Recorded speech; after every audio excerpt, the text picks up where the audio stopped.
Sa pagdiriwang ng ika-477 founding anniversary ng probinsya ng Cebu, nagsama-sama ang mga lokal na pinuno sa pangunguna ni Gobernador Pamela Baricuatro.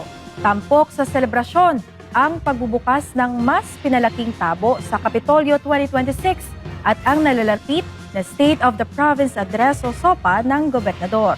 Si Jim Ray Biosa sa balita. Sa pagpapakita ng pagkakaisa at pagsuporta sa lokal na kalakalan, sinimulan ng pamalaang panlalawigan ng Cebu ang isang buwang selebrasyon ng ika-457 anibersaryo ng pagkatatag ng lalawigan sa pagbubukas ng mas pinalaking tabo sa Kapitolyo 2026.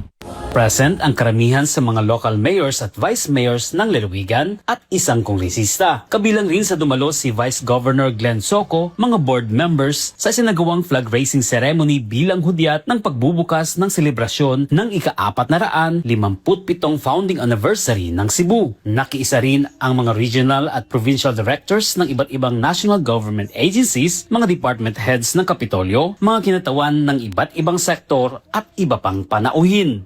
I just like to greet everyone, no? Especially sa people sa Capitol, happy anniversary. Imagine 457 years, no? Founding anniversary at something. And padayon lang ta. The best is yet to come. Daghan kay nangapil sa tuwang flag ceremony kanina, no? I'm really happy na they're showing support sa atong province, no? It's a show of unity. Nagkayusag yun tanan karon sa province, no? And this is a very good message to the people. Now, we are here to work and serve you. Matapos ang flag raising ceremony, nagtungo ang mga opisyal sa Capitol Complex para sa pagbubukas ng tabo sa Kapitolyo 2026 Agri-Fisheries Trade Fair. Lumahok sa trade fair ang kabuang 68 exhibitors mula sa 6 na lungsod, 44 na munisipalidad, mga highly urbanized cities ng Cebu at Mandaue at 16 na pribadong commercial na exhibitors. Ayon kay Provincial Agriculturist Dr. Roldan Sarajena, libre ang mga booth para sa LGU exhibitors upang mabigyan ng pagkakataon ang mga lokal na magsasaka, mangingisda, mga micro-entrepreneurs na maibenta ang kanilang mga produkto sa mas abot kayang presyo. Ang mga LGUs wala ibayaran. Free na sila na whole week long celebration. Ang private na sila gamay nga charge. Doon na sila gamay nga charge. Kabilang sa mga tampok na produkto ang moringa ice cream, dragon fruit empanada, sariwang dragon fruit shake. Bukas ang trade fair araw-araw mula alas 7 ng umaga hanggang alas 7 ng gabi hanggang Agosto 9. Samantala, ibinahagi ni Governor Baricuatro na umabot sa 2.9 million pesos ang nalikom sa katatapos na Governor's Run. Ilalaan ang buong halaga sa Provincial Sports Commission upang punduhan ang mga feeding program para sa mga bata kasabay ng mga sport activities sa mga komunidad. Most of it would go sa programs sa Sports Commission.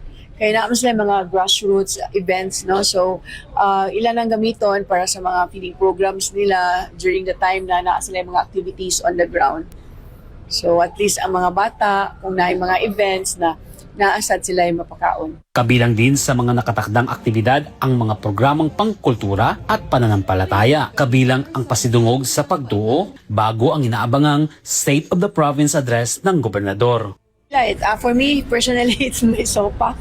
Yeah, it's my SOPA because that will be the time that I'll be able to tell the people in the province the accomplishment that we have done the past years. No? So, nang akong challenge karon kay ingon sila nga 1 hour ako, no, but if you really have to do things one by one, ako amot pasing mo sobra yan ni 1 hour sa kadaghan.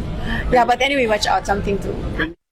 Inaasahang magiging tampok sa pagdiriwang ang State of the Province Address ni Governor Pamela Baricuatro kung saan ilalatag nito ang mga programa, proyekto at nakamit ng kanyang administrasyon sa nakalipas na taon.